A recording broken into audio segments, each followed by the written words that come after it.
দিয়া institution for competitive exam থেকে আমরা এসএলএসটি হিস্ট্রি ক্লাস আলোচনা করছিলাম। এই পর্বে আমরা সুলতানি এজের পরে বিজয়নগরে শুরু করেছিলাম, মানে মধ্যযুগের ইতিহাস শুরু হয়ে গেছিল। তার প্রথম পর্বে একেবারে ওই ঐতিহাসিক সূত্রগুলো, বিদেশিদের বিবরণগুলো এবং সেই সঙ্গে বিজয়নগর সম্পর্কে যে উদ্ধৃতিগুলি আমরা আলোচনা করে আমরা রাজবংশের ইতিহাসে চলে গিয়েছিলাম। এবং রাজবংশের ইতিহাসে আমরা শুরু করেছিলাম হচ্ছে প্রথম বংশটা আমাদের শেষ হওয়ার পরে, মানে সঙ্গম বংশটা শেষ হওয়ার পরে আমরা শুরু করব এই সালুক বংশ থেকে। আগে আমরা যা পড়েছিলাম তার শেষ একটু সংক্ষিপ্তসার বলে দিই যে কিভাবে হরিহরার বুক্ক 1336 সালে বিজয়নগরের সাম্রাজ্য তৈরি করলো এবং সেই তৈরি করার পরে ওদের রাজধানী কিভাবে তৈরি হলো, সেই রাজধানীটা 7 বছর বাদে চেঞ্জ হয়ে কি নামে পরিচিত হলো এবং তারও পরে কি হলো সেই বিস্তারিত বিবরণে প্রথম দেবরায় দ্বিতীয় দেবরায় আলোচনা করতে করতে আমরা পৌঁছে গিয়েছিলাম মল্লিকার্জুনের পরে বিরূপাক্ষতে। আমরা সেখান থেকে আবার শুরু করব। দ্বিতীয় বিরূপাক্ষর আমি বলেছিলাম সঙ্গম বংশের শেষ রাজা ছিল এবং সেই সময় আমরা বিশৃঙ্খলা একটা অরাজকতার অবস্থা দেখেছিলাম এবং দেখার পর মনে রাখবে সেই পরিস্থিতির মধ্যে আমাদের ক্ষমতা যিনি নিয়েছিলেন তিনি হচ্ছেন আমাদের চন্দ্রগিরির এক শাসক। তিনি আমাদের এই বংশেরই, মানে এই বংশর মানে আমাদের সঙ্গম বংশেরই এক সময় ছিলেন সেনাপতি। সেখান থেকে তিনি কিন্তু এই দুর্বল রাজার সুযোগ নিয়ে উনি আমাদের নতুন রাজবংশ শুরু করেন। বামনী রাজ্যের প্রধানমন্ত্রী বামোদগাওয়ান গোয়া তৎকালীন কোঙ্কণ দখল করে নিজ রাজ্যভুক্ত করে নেন। তার সময় হচ্ছে, মানে বুঝতে পারছো, বিরূপাক্ষের সময়। এবং তৎকালীন সামন্তরা তার আধিপত্য মানতেও অস্বীকার করেন। খুব কঠিন একটা অবস্থার মধ্যে কাটাতে হয়েছিল দ্বিতীয় বিরূপাক্ষকে। এবং চন্দ্রগিরি প্রদেশের শালুক বংশীয় সামন্ত রাজা এবং বিজয়নগরের সেনাপতি, ঠিক আছে, শালুক বংশীয় সামন্ত রাজা এবং বিজয়নগরের সেনাপতি নরসিংহ শালুক বিরূপাক্ষকে সিংহাসনচ্যুত করে বিজয়নগরে শালুক বংশের প্রতিষ্ঠা করেন। ঠিক আছে, তাহলে এই বংশটা হচ্ছে সবচেয়ে কম সময় ধরে চলা একটা রাজবংশ, 1485 থেকে 1505, তাই তো? তাহলে আমরা শুরু করি। 1485 বা 86 থেকে যদি আমরা এই রাজবংশের হিসেব ধরি তাহলে নরসিংহ সালুকের কৃতিত্ব অনেক বেশি ছিল। নরসিংহ সালুক যে অরাজকতার একটা সময়ের মধ্যে দিয়ে তিনি রাজপাট নিজের হাতে নিয়েছিলেন এবং সেটা শাসন করতে দায়িত্ব দিয়েছিলেন মন্ত্রী নরসনায়ককে, এটা কিন্তু সত্যি সত্যি প্রশংসনীয়। এবং এই ভদ্রলোক চন্দ্রগিরিকে নিজের রাজধানীতে পরিণত করেন। মনে থাকবে যে চন্দ্রগিরি অঞ্চলে উনি থাকতেন সেই চন্দ্রগিরিকেই উনি বিজয়নগরে আমাদের রাজধানীতে পরিণত করেন। দেখে নেওয়া যাক। নরসিংহ সালুক রায়চুর দোয়াব ও উদয়গিরি পুনরুদ্ধারে ব্যর্থ হয়ে যান এবং সেইখানে তিনি কি করেন, তার যে মন্ত্রী ছিল, তার প্রধানমন্ত্রী ছিলেন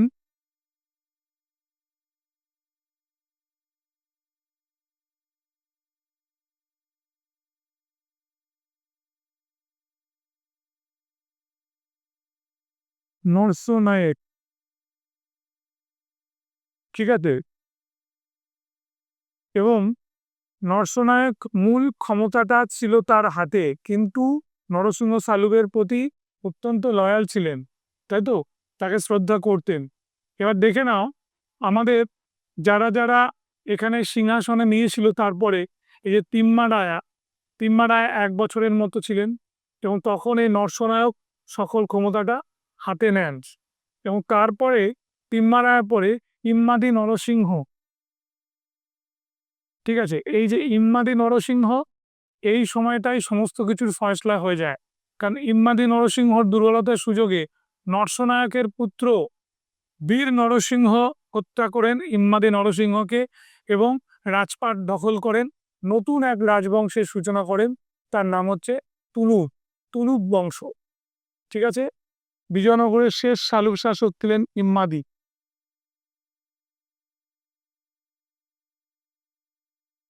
নরসিংহ, নরসনায়কের পুত্র বীর নরসিংহ ইম্মাদিকে হত্যা করে, হলো যেটা বললাম, এবং তুলুপ রাজবংশের প্রতিষ্ঠা করে। পেয়ে গেলে।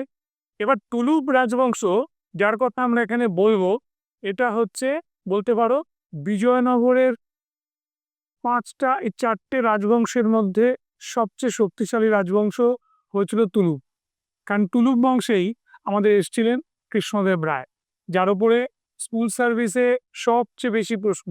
শুধু স্কুল সার্ভিস নয়, যে অন্যান্য পরীক্ষাগুলো আমরা দিই স্টেট লেভেল বা সেন্ট্রালে, তাতে এনার উপর প্রচুর প্রশ্ন আসে। দেখে নাও ভালো করে যে বীর নরসিংহ, যার কথা আমরা বলছি, সে তুলুপ বংশগত হিসেবে বিজয়নগরের বীর নরসিংহ প্রতিষ্ঠিত রাজবংশের নাম হয় তুলুপ বংশ। তাহলে তুলুপটা ওদের রাজবংশের সঙ্গে জড়িয়ে ছিল। সেখান থেকে উনি যেহেতু রাজা হন, তখন তার রাজবংশের নাম হয় তুলুপ বংশ। তাহলে এই প্রশ্নটা পরীক্ষা দেয়। তার বীর নরসিংহ কার পুত্র এটাও জেনে রাখো, তিনি কিন্তু নরসনায়কের পুত্র। বীর নরসিংহের কৃতিত্বের মধ্যে প্রথমেই উঠে আসে যে তিনি এখানে বিবাহ কর তুলে দেন, ম্যারেজ ট্যাক্স, যেটা বিজয়নগরের মানুষরা খুব ভালো মনে করে দিতেন না, সেই ম্যারেজ ট্যাক্সটা তুলে দেন। দেখো আমি এখানে নোট করছি, এই যে তিনি বিবাহ কর তুলে দিয়েছিলেন। প্রচুর এসছে এ করতেন, অনেক একটা সেট দেখবে প্রচুর। তিনি দক্ষতার সঙ্গে সামন্ত বিদ্রোহ দমন করেন এবং বাহমনি রাজ্যের আক্রমণ প্রতিহত করেন। ঠিক মায়াকে। এবং এই সময় একটা ঘটনা ঘটে যায়, যে পর্তুগিজ যে গভর্নর ছিল, প্রথম পর্তুগিজ যে গভর্নর, যার নাম ছিল আলমিডা, তাই তো, এই আলমিডার সঙ্গে তার একটা সম্পর্ক তৈরি হয়। এবং আলমিডার সঙ্গে যখন তার সম্পর্ক তৈরি হয়, তখন দুজনের মধ্যে কি হয়, একটা অনাক্রমণ চুক্তিও হয়। দেখে নাও, পর্তুগিজ সেনাপতি আলমিডার সঙ্গে চুক্তিতে স্থির হয়, পর্তুগিজরা আরব দেশ থেকে আমদানি করা ঘোড়া বিজয়নগরকে সরবরাহ করবে। আবার লক্ষ্য করে দেখো, পর্তুগিজরা আরব দেশ থেকে আমদানি করা ঘোড়া বিজয়নগরকে সরবরাহ করবে। তাহলে অশ্ব ব্যবসা বা ঘোড়ার ব্যবসার কথা আমি আগে উল্লেখ করেছিলাম আগের ক্লাসে, সেটা কিন্তু এখানে খুব খুব ইম্পর্টেন্ট। ঠিক আছে, তার শাসনকালের অন্যতম উল্লেখযোগ্য বৈশিষ্ট্য ছিল বিজয়নগরের অশ্বারোহী বাহিনীকে শক্তিশালী করে তোলা। তাহলে বিজয়নগরের আর্মি, যেটা অশ্বারোহী বাহিনী, সেটা খুব পাওয়ারফুল হয়ে উঠেছিল কার সময়, সেটা হচ্ছে আমাদের বীর নরসিংহের সময়। মনে থাকবে এই এসেনশিয়ালি এই 3-4টে পয়েন্ট তোমরা মনে রাখবে। এইবার আসছে বহু প্রতীক্ষিত কৃষ্ণদেব রায়। কৃষ্ণদেব রায়ের সময়কাল আমি বলে দিই, এখানে একটা সময়কাল দেওয়া আছে। স্কুল সার্ভিস 2004-এ যেটা দিয়েছিল, সেটা ছিল 1509 থেকে 1529, সরি 2000, আমাদের 2002, 4 লাখ 2002-এর কোশ্চেন্স কি 1509 থেকে 1529, এটাকেই কিন্তু আনসার নিয়েছিল, যেখানে এটা ছিল না। ঠিক আছে, 9 থেকে 30 ছিল না। এটা বহু বইতে তুমি দেখবে 9 থেকে 29 আছে। আর ওই 1485 থেকে 86 যেটা বললাম, দুটোই আমি কনফিউশনটা তোমাদের বলে দিলাম। যদি স্যার 85 না থেকে 86 আসে, 86 অ্যান্সার নেবে। 85-86 দুটো থাকলে 85 অ্যান্সার নেবে। আবার 29-30 থাকলে অ্যান্সার নেবে 29। ঠিক আছে, আমরা চলে যাই। তারপরে তিনি ইব্রাহিম লোদি ও বাবরের সমসাময়িক ছিলেন। তাহলে কোন বিজয়নগরের রাজা বাবরের সমসাময়িক ছিলেন? তোমরা পেয়ে গেলে কৃষ্ণদেব রায়। কৃষ্ণদেব রায় অনেকগুলো উপাধি নিয়েছিল। কৃষ্ণদেব রায় উপাধির মধ্যে যেটা ছিল, একটা হচ্ছে জগনরাজ স্থাপনাচার্য। মনে থাকবে কি বললাম, জগনরাজ স্থাপনাচার্য। তারপরে নিয়েছিলেন কি অন্ধ্রভোজ বা অভিনব ভোজ। ঠিক মনে থাকবে, বিধবাদের ওপর থেকে বিবাহের ট্যাক্স তুলে দিয়েছিলেন কৃষ্ণদেব রায়। মনে থাকবে, বাহামনি রাজ্যের ধ্বংসস্তূপের ওপরে 5টি পৃথক রাজ্যের উৎপত্তি হয়, তাই তো? কৃষ্ণদেব রায়ের সময় এরা হলো বিজাপুর, আহমদনগর, বেরাত, গোলকুন্ডা এবং বিদর। তাহলে এক কথায় বলতে গেলে বিজাপুর, গোলকুন্ডা, আহমদনগর, বিদর আর বেরার 5টা ভাগে ভাগ হয়ে যায়। বাহমনি সাম্রাজ্য ভেঙে গিয়ে কার সময় হয়? এটা হয় কৃষ্ণদেব রায়ের সময়।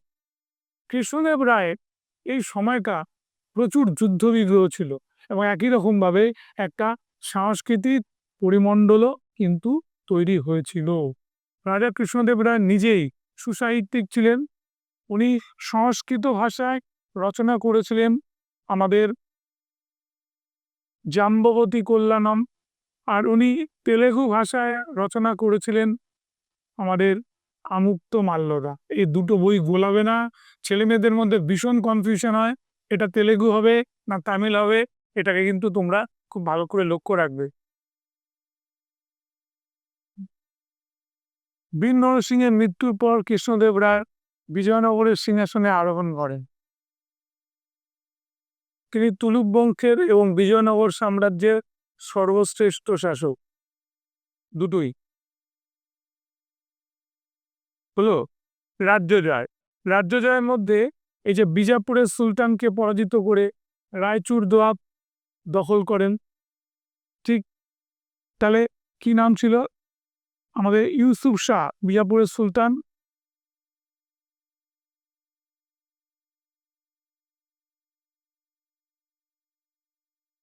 ইউসুফ শাহ, ওকে, রায়চুর দোয়াব দখল করেন।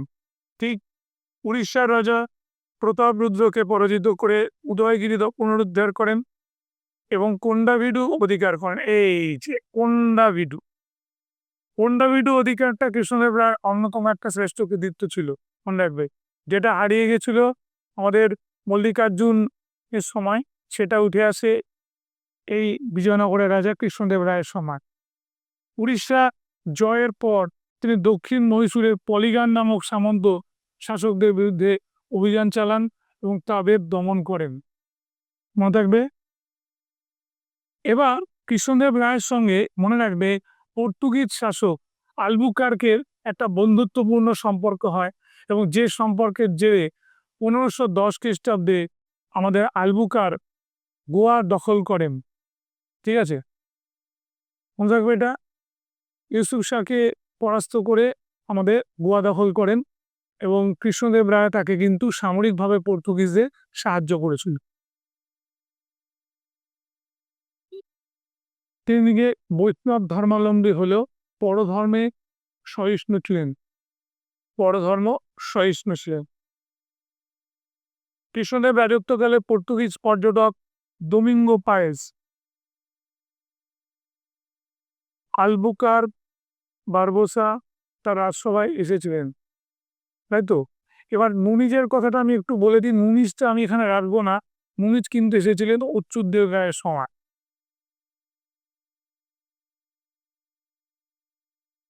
মুনিজের আগমনকালটা অচ্যুতদেব রায়ের সময়টাকেই নির্ণয় করে।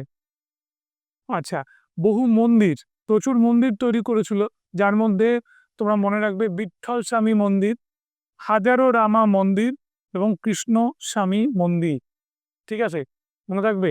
এবার কেউ কেউ বলে যে বিঠ্ঠল স্বামী মন্দিরের কাজ নাকি শুরু হয়েছিল আমাদের দ্বিতীয় দেবরায়ের সময়। ঠিক, বিঠ্ঠল স্বামী মন্দির, হাজারো রামা মন্দির। তিনি নেগলপুরম নামক একটি নগর প্রতিষ্ঠা করেন। এই যে নাগাপুরম ঠিক আবার নেগাপট্টম যা বলো, এই যে শহরটা অ্যাকচুয়ালি তার মা নাগাম্মা দেবীর নামে ছিল, তাই তো? কৃষ্ণদেব রায়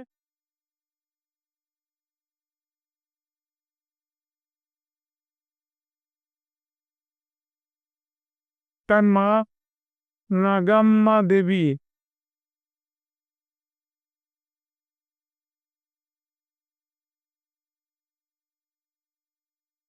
নাগালপুরা তৈরি করেন, নাগালপুরা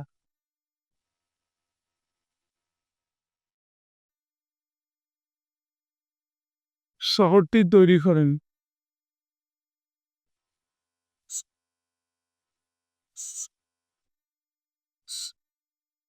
দেখতে পাচ্ছ? এই নাগালপুরা শহরটা তৈরি করলো, যেখানে নেগল্লপুরম বা নেগল্পপুরম নামক আমাদের নগর বা শহরটা প্রতিষ্ঠা করলেন। এবার চলে যাই তারপরে। এইটা হচ্ছে আমাদের কৃষ্ণদেব রায়ের সভায় একটা খুব জনপ্রিয় প্রশ্ন, অষ্টদিগ্গজ। অষ্টদিগ্গজের ক্ষেত্রে আমরা মনে রাখবো যে এখানে সবচেয়ে রিমার্কেবল, সবচেয়ে বিখ্যাত যে কবি ছিলেন তার নাম কি, তাই তো? এবং তিনি কেন বিখ্যাত এবং তার লেখা বইয়ের নামই বা কি? তাহলে অষ্টদিগ্গজের এই পেড্ডান, ঠিক আছে, পেড্ডান, আল্লাসি পেড্ডান, এবং তার যে জ্ঞান ছিল সংস্কৃত এবং তেলেগু ভাষায়, সেটার পরিচয় পাই তার বই পড়লে, তার গ্রন্থ থেকে, ঠিক আছে। এবং এছাড়া যারা ছিল আমাদের আয়াল্লা রাজু, তিম্মারার, রামভদ্র, ধূর্যটি, মদয়া, মান্নান, তেনালি রামালিঙ্গম, রামাকৃষ্ণ বা রামালিঙ্গম বলা যায়,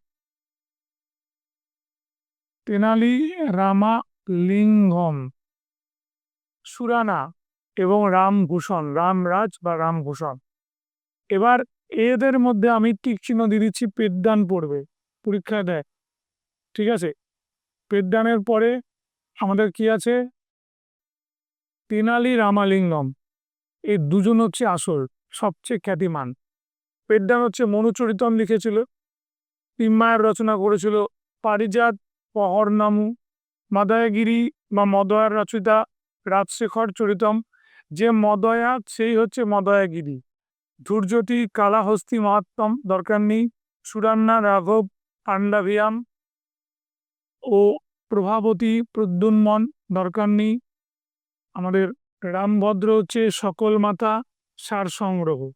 এখান থেকে দুটো বইয়ের কথা আমি আলাদা করে বলবো, একটা হচ্ছে মনুচরিতম আর আমাদের তেনালি রামালিঙ্গমের বই। এই দুটো বই পরীক্ষায় দেয় সাধারণত। এই পাণ্ডুরঙ্গ মাহাত্ম্যম, তুমি লিখে দিই, পাণ্ডুরঙ্গ মাহাত্ম্যম এনার লেখা বই। পাণ্ডুরঙ্গ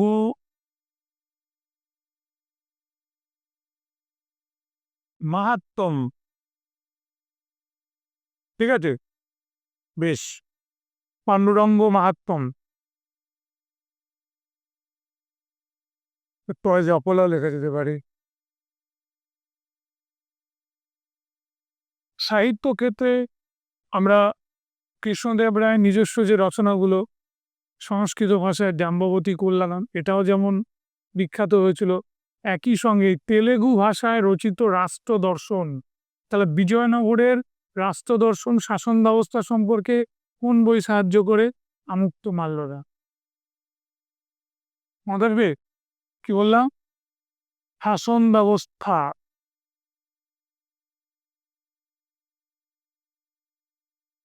খুব ইম্পর্টেন্ট। কোন বইটা মধ্যে বিজয়নগরের শাসন ব্যবস্থা রয়েছে? উত্তর হবে আমাদের আমুক্ত মাল্যদা।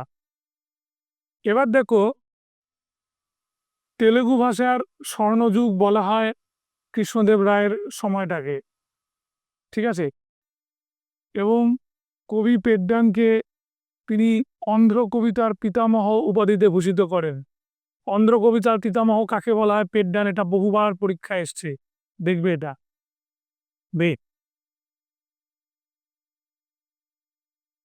আচ্ছা, আমি এখানে কৃষ্ণদেব রায়ের সম্পর্কে আরো দুটো পয়েন্টের কথা করব। যে কৃষ্ণদেব রায়ের যে শিক্ষক ছিলেন তার নাম হচ্ছে ব্যাসরাজ। ব্যাসরাজ ছিলেন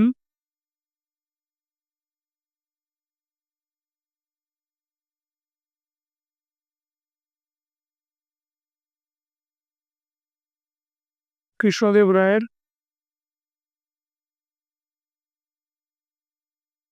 শিক্ষক এবং গুরু, মনে রাখবে, বেশ। এইবার আসছে অচ্যুতদেব রায়, যিনি কৃষ্ণদেব রায়ের ভাই, তাই তো। 1530 থেকে 42 বা 29 থেকে 42, খুব বেশি দিনের লোকজন নন উনি। তার বইমাত্র ভাই অচ্যুতদেব রায় সিংহাসনে বসেন তিনি অপেক্ষাকৃত দুর্বল শাসক ছিলেন অবশ্যই, এবং তার শাসনকালে বিজয়নগর সাম্রাজ্যে তীব্র বিশৃঙ্খলা দেখা দেয়। এই সময় বিজাপুরের সুলতান রায়চুর-দোয়া পুনর্দখল করেন, ঠিক, ও মুদগল অধিকার করে। বিক্ষুব্ধ জনতার সমর্থনে মাদুরা বা মাদুরাই ও তাঞ্জোর প্রায় স্বাধীন হয়ে যায়। বুঝতে পারছো? এবং এই চাপটা একটা বিরাট চাপ, যে মাদুরা এবং তাঞ্জোর বেরিয়ে গেল এখান থেকে, কারণ ওর হচ্ছে একটা খারাপ শাসন। এবং আমি যেটা বলেছিলাম, মুনিজ মুনিজ তার রাজসভায় আসেন।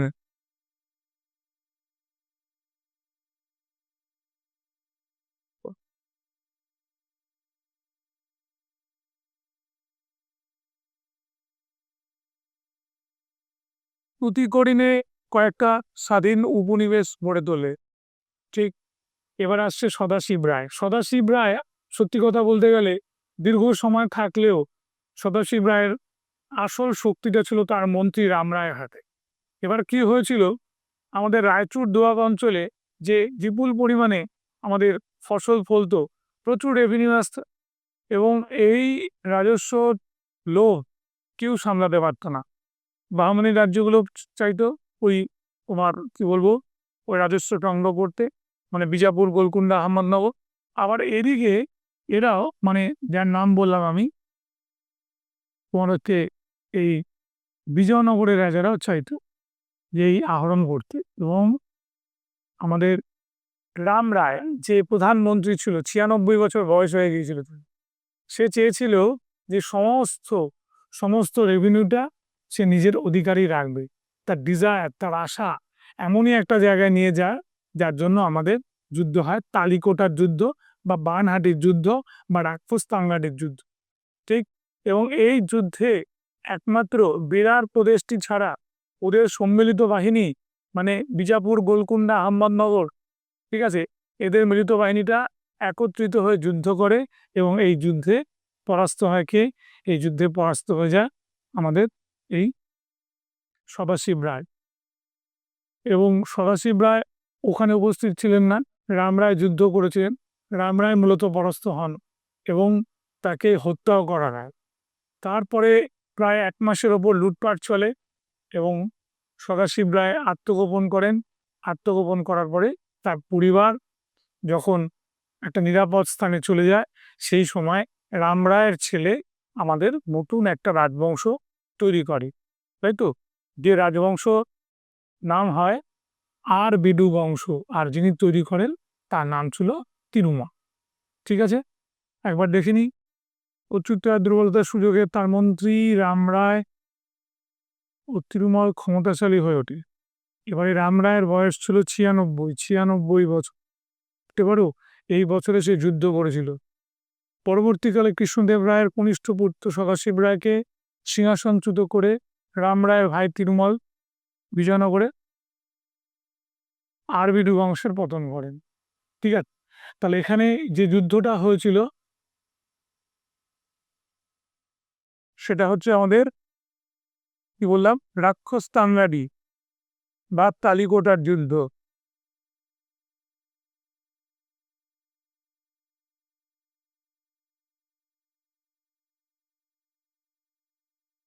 বানহাটির যুদ্ধ, ঠিক আছে, বা রাক্ষসতাঙ্গারির যুদ্ধ।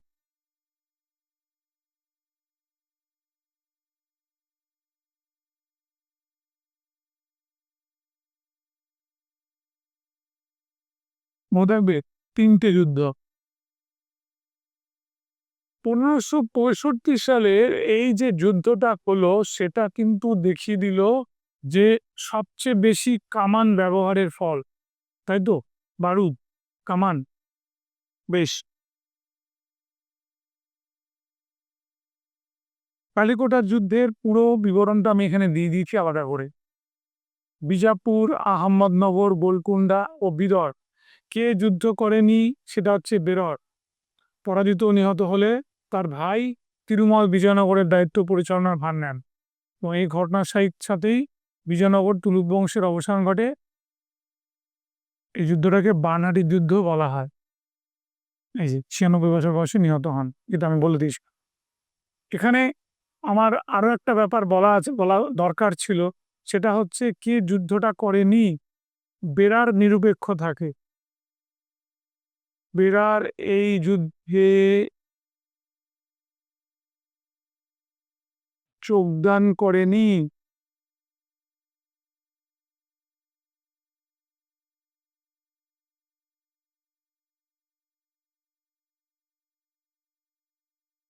এবার চলে এলো আরবিডু বংশ 1570 থেকে 1679।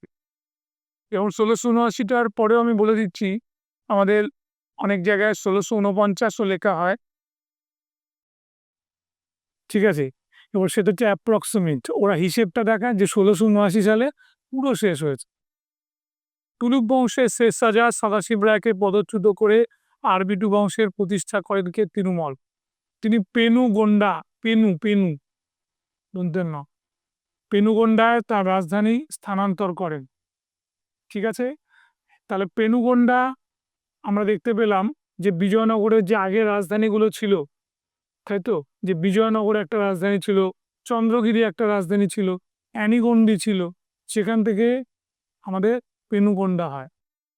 এবার তিরুমলের মৃত্যুর পর দ্বিতীয় রঙ্গ সিংহাসনে বসেন, একেবারেই ইম্পর্টেন্ট নয়।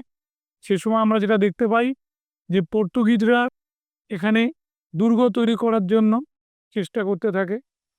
দ্বিতীয় ভেঙ্কটের সময় আমাদের বলতে পারো ইনি শ্রেষ্ঠ রাজা, শেষ উল্লেখযোগ্য শাসক এবং শ্রেষ্ঠ রাজা।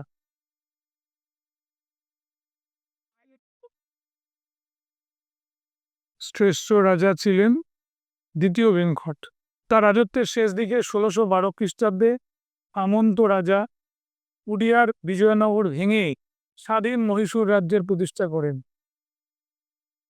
ঠিক আছে। কি নাম বললাম? উডিয়ার বিজয়নগর ভেঙে স্বাধীন মহীশূর রাজ্যের প্রতিষ্ঠা করেন।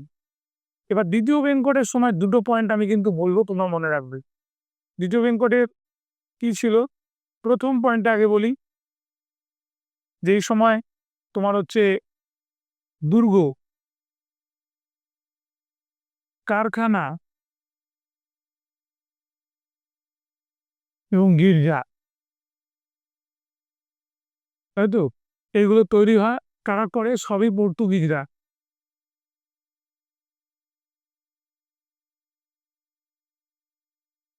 মনে থাকবে।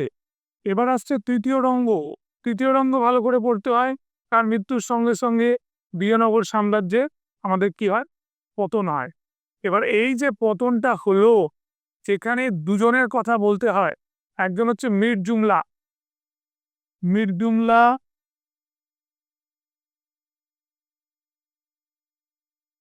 ঠিক আছে, মনে থাকবে। এবং কুতুবশাহী ডাইনেস্টির মন্ত্রী ছিল, পরে ঔরঙ্গজেবের আন্ডারে চাকরি করেন।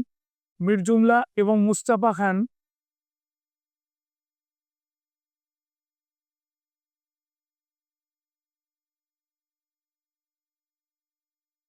মুস্তাফা খান তোমার বিজয়নগর ধ্বংস করে,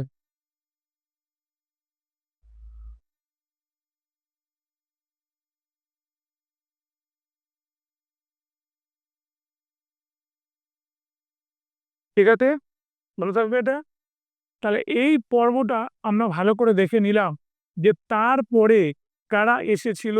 মনে রাখবে, মহীশূরের উডিয়ার উদিয়ার বংশ, এদের একটা অসাধারণ গল্প আছে উদিয়ার রাজ্যের, আমি পরে কোনো এক সময় বলবো।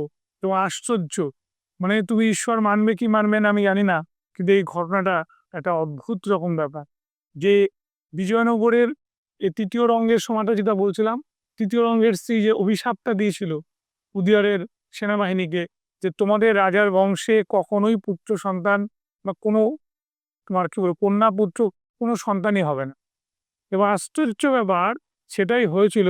এবং উনি সুইসাইড করেন, আত্মহত্যা করতে বাধ্য হন, কারণ ওনার শরীর থেকে প্রায়, ওনার শরীরে তখন ছিল 10 কেজির কাছাকাছি সোনা, ওই নিয়ে উনি উঠছেন, ওই পবিত্র সোনা উনি কাউকে দেবেন না। তখন ওরা ওরা সোনাটা নেবে, এই সোনার তো দাম প্রচুর, তখন ওপর থেকে ঝাঁপ দিয়ে উনি মারা যান। মনে থাকবে। বেশ। রামদেব তৃতীয় ভেঙ্কট আভ্যন্তরীণ গোলযোগ ও বৈরাক্রমণের ফলে বিজয়নগরের সাম্রাজ্যের ভাঙন ধরে। গোলকুন্ডার বিজয়নগরে ক্রমাগত আক্রমণ করতে থাকে। তৃতীয় রঙ্গের শাসনকালে মহীশূর, বেদপুরম, মাদুরা, তাঞ্জোর প্রভৃতি অঞ্চলগুলি পৃথক রাজ্যরূপে স্বাধীনতা ঘোষণা করে। ঠিক মনে থাকবে এটা। এইবারে আসছে কঠিনতম জিনিস, যার নাম শাসন ব্যবস্থা, অ্যাডমিনিস্ট্রেশন। আমি আগে বলেছিলাম একটা সুন্দর ছক আছে। যদি কেউ সঙ্গম মানে প্রাচীন ভারতের দক্ষিণ ভারতের সঙ্গম যুগের শাসন ব্যবস্থা সম্পর্কে ওয়াকিবহাল হও বা চোলদের শাসন ব্যবস্থা সম্পর্কে ওয়াকিবহাল হও, তাহলে এটা বুঝে নিতে একটা মুহূর্ত সময় লাগবে না। অনেক কিছুই এক ছিল, তাই তো? বিজয়নগরের শাসন ব্যবস্থায় বিশেষ কতগুলো জায়গা আছে যে জায়গাগুলোর উপরই প্রশ্ন করা হয়। যেমন জিজ্ঞেস করা হয় যে অষ্টভনা কি? অষ্টভনা, অষ্টভনা মানে হচ্ছে ওদের এই রেভিনিউ সিস্টেম, মানে ওদের রাজস্ব ব্যবস্থা সংগঠনটাকে অষ্টভনা বলা হয়। তারপরে বলে যে এখানে এই যে অমর নায়ক কারা, ঠিক আছে, অমর নায়ক, এবং অমর নায়কের কাজ কি ছিল। এবং আর একটা প্রশ্ন রিপিটেডলি দেয়, সেটা হচ্ছে এই যে মন্দির অর্থনীতি কে পরিচালনা করত, তাই না? এবং হুদুদ উল আলম বলে একটা গ্রন্থ থেকে জানা যায় যে বিজয়নগরে সর্বাধিক পরিমাণ তোমার কি ছিল, দেবদাসী ছিল, এবং এদের থেকেও কিন্তু রাজস্ব সংগ্রহ করা হতো। মনে রাখবে। এবার আছে কান্দাচারা, এই মিলিটারি আর্মিটাকে কান্দাচারা বলা হতো, এটা জানবে। এবং সেই সঙ্গে সঙ্গে তোমরা জানবে নায়াঙ্কারা সিস্টেম। এই নায়াঙ্কারা ব্যবস্থা কি সেটা আমি একটু বিস্তারিতভাবে আলোচনা করব, কারণ স্কুল সার্ভিসে অনার্সে নায়াঙ্কারা দিয়েছি। বেশ। বিজয়নগরের শাসকগণ সামন্ত ব্যবস্থার ধর্মনিরপেক্ষ নীতি গ্রহণ করেছিলেন। কারণ আমরা এখানে জানতাম যে শিবের উপাসক, বিষ্ণুর উপাসক সবই ছিল, এবং প্রচুর মুসলিম ওদের আন্ডারে চাকরি করেছিল। কেন্দ্রীয় শাসন ব্যবস্থা সর্বোচ্চ ছিল রাজার স্থান। যেমন ধরে থাকে, প্রধানমন্ত্রীকে মহাপ্রধান বলা হতো, প্রধান সেনাপতি ছিলেন দণ্ডনায়ক। দেখো, দণ্ডনায়ক কথাটা তোমরা আগেও পেয়েছো। প্রধানমন্ত্রীর নেতৃত্বে থাকা মন্ত্রী পরিষদ, কোষাধ্যক্ষ, পুলিশ ও সামরিক বাহিনীর অধিনায়ক প্রভৃতিরা বিভিন্ন প্রশাসনিক কার্য পরিচালনা করতেন। ঠিক মনে থাকবে। তার একটা পুলিশি ব্যবস্থা ছিল, অপরাধের জন্য শাস্তি দেওয়ার দায়িত্ব এই পুলিশ নিত। এবং দেখো, প্রাদেশিক শাসন ব্যবস্থায় জেলা, মণ্ডল এই ব্যাপারগুলো ছিল। বলছে সমগ্র সাম্রাজ্যকে কতগুলি মণ্ডল বা প্রদেশে বিভক্ত ছিল। তাহলে আমরা আগে কি পড়েছিলাম? নাড়ু। নাড়ু পড়েছিলাম কোথায়? চলে। ঠিক, নাড়ু মানে প্রদেশ। ঠিক একই রকম ভাবে এখানে কি হলো? মণ্ডলম। প্রদেশগুলি জেলা বা নাড়ুতে বিভক্ত। এই যে নাড়ু এসে গেল, জেলা। জেলা আরেকটা ডিভিশন নাড়ু। এবং জেলাগুলি স্থল বা মহকুমায় বিভক্ত, এবং স্থলগুলি গ্রামে বিভক্ত ছিল। প্রাদেশিক শাসনকর্তাদের বলা হতো কি? নায়েক বা নায়ক। এটা হচ্ছে পরীক্ষায় দেয়। প্রাদেশিক শাসনকর্তা, তাকে নায়ক বা নায়ক বলা হতো। গ্রামগুলির শাসনভার পঞ্চায়েতের ওপর ন্যস্ত ছিল।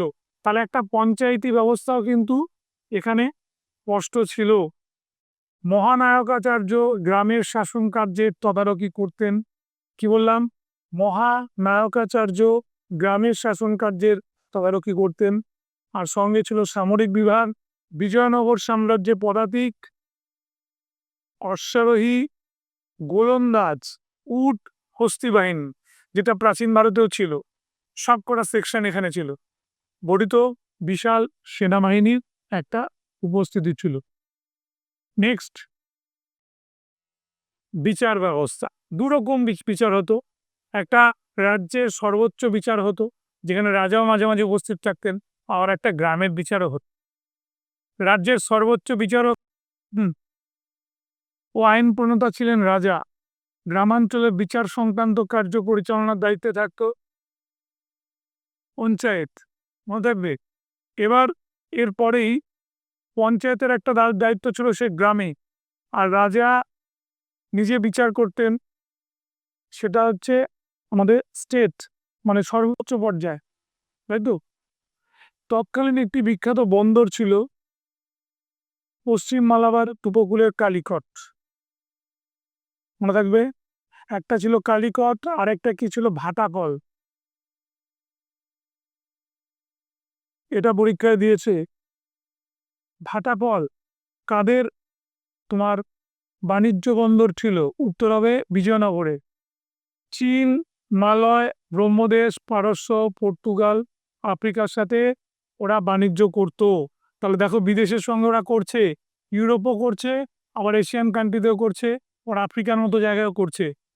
এবং বিনিময়ের মাধ্যম হিসেবে সোনা, বরাহ, রূপা ও তামার মুদ্রার প্রচলন ছিল।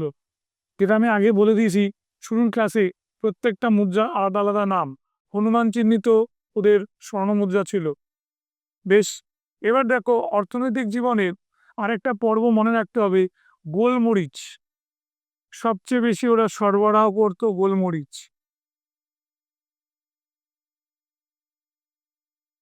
তাই তো? গোলমরিচের আমাদের সরবরাহ ছিল।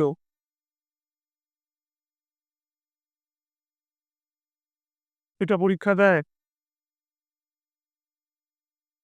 এবার ভূমি রাজস্ব, জমির উৎপাদনশীলতা অনুসারে উৎপন্ন শস্যের 1% নগদ অথবা নির্ধারিত পরিমাণের রাজস্ব দিতে হতো। তাহলে 1/4 হতো না, যা হতো এখানে 1/6। এটা মাথায় রাখবে। বেশ, গোচারণ কর মানে যেটাকে আমরা বলি চারণ কর। আলাউদ্দিনের সময় আমি পড়েছিলাম তোমাদের যে এটাকে কি বলা হতো, চারাই। সেরকম গোচারণ কর, খেয়া, পথকর, বিক্রয় কর, বিবাহ কর, শিল্প বাণিজ্য কর ইত্যাদি আদায় করার প্রচলন ছিল। এবং মনে রাখবে, সবচেয়ে বেশি ট্যাক্স তোলা হতো কাদের কাছ থেকে? আমাদের বলেছিলাম যে কোনো একটা বণিকালয় থেকে, বণিকাদের কাছ থেকে, তাই তো? লিখে দিলাম, লিখে দিয়েছি, আগে লিখে দিয়েছি আমি। বণিকাদের কাছ থেকে কর নেওয়া হতো। বিজয়নগরের প্রশাসনের অন্যতম ভিত্তি ছিল নায়ঙ্কা বা নায়ঙ্কারা, তাই তো? নায়ঙ্কর বা নায়ঙ্কারা, দুটোই লিখে দিই।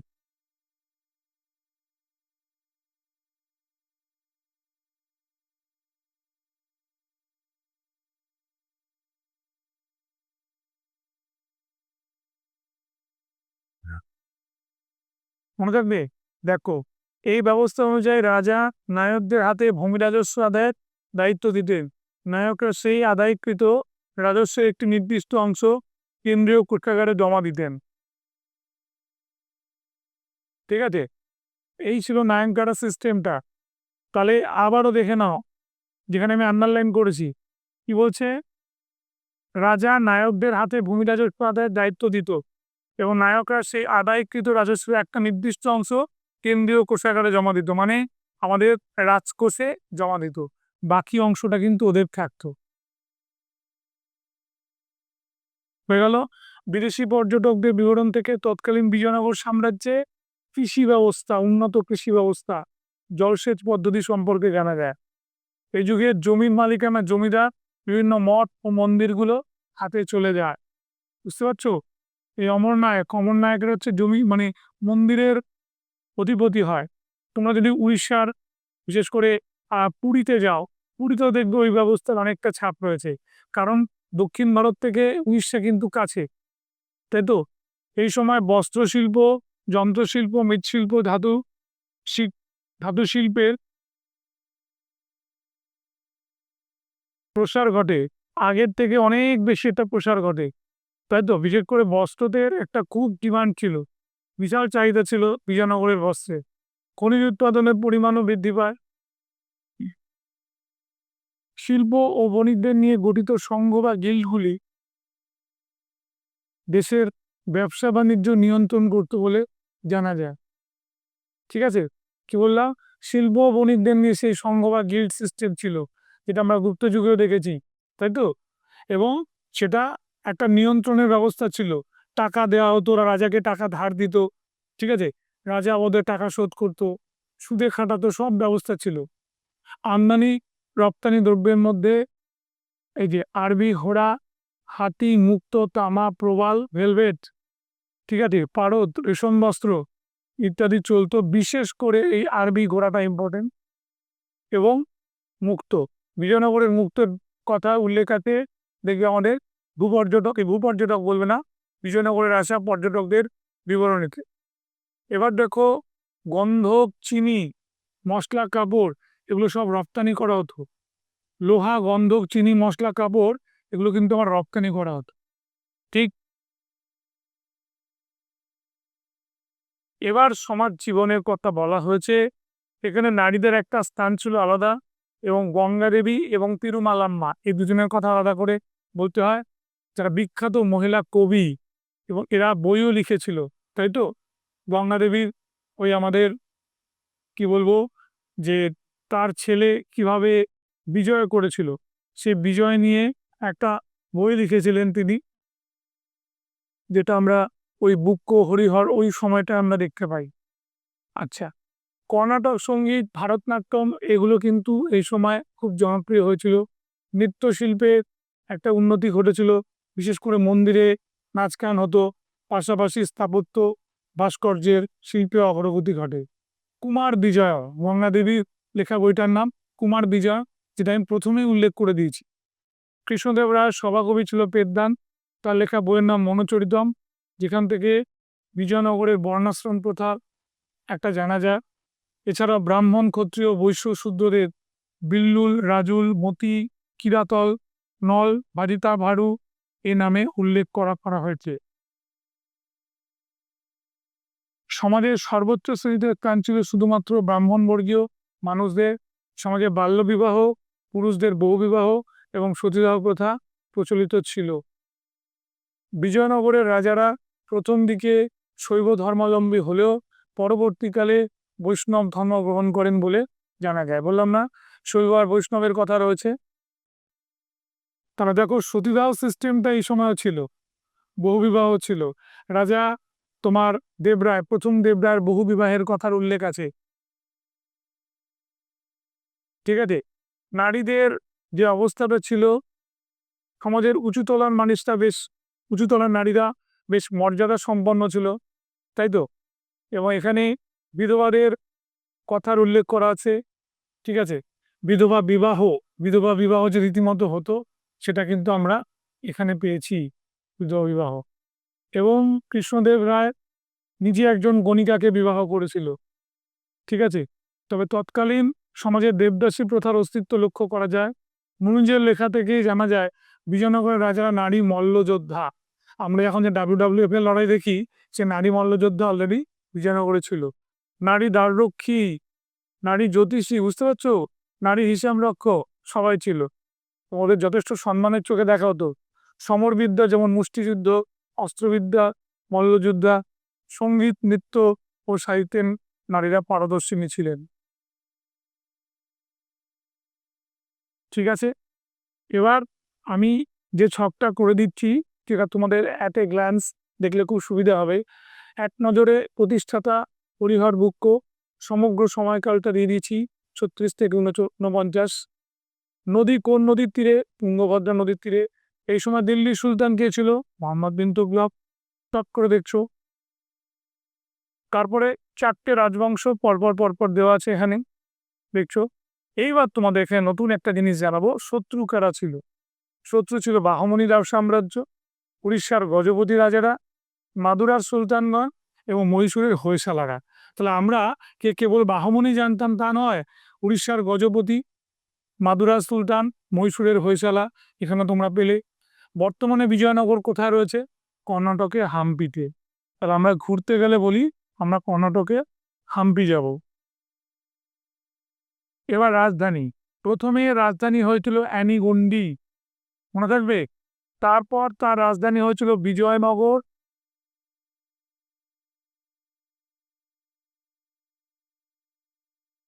বা বিদ্যানগর। কেউ বলে যেহেতু রাজ্যটা জয় করা হয়েছিল তাই বিজয়নগর, আর মাধব বিদ্যারণ্যের পরামর্শে হয়েছিল বলে ওনার নামে বিদ্যানগর। আর আগে হচ্ছে অ্যানিগুন্ডি। রাজধানী তৈরি হওয়ার 7 বছর বাদে, 7 বছর বাদে এটা হয়েছিল, মনে রাখবে। আচ্ছা, তাহলে অ্যানিগুন্ডি সঙ্গমদের রাজধানী ছিল। বিজয়নগর যেটা বললাম প্রাথমিকভাবে সঙ্গম এবং তুলুপদের রাজধানী। চন্দ্রগিরি ছিল হচ্ছে সালুব এবং আরবেডুদের রাজধানী। ঠিক আছে। এবার চন্দ্রগিরি যে কথাটা আমাদের বলা হয়েছে সেটা কিন্তু নরসিংহ সালিবের সময় এর উৎপত্তি, তাই তো। আর পরবর্তীকালে আরবিডুদের সময় হয়েছে। আবার পেনুগন্ডাও কিন্তু আরবিডুদের প্রথম রাজধানী। আরবিডুদের প্রথম রাজধানী পেনুগন্ডা। স্বর্ণমুদ্রা, বরাহ আর প্যাগোডা প্রচলন ছিল। তাহলে অ্যাট এ গ্লান্স তোমরা এটাকে দেখলে তোমাদের কিন্তু অনেক সুবিধে হলো।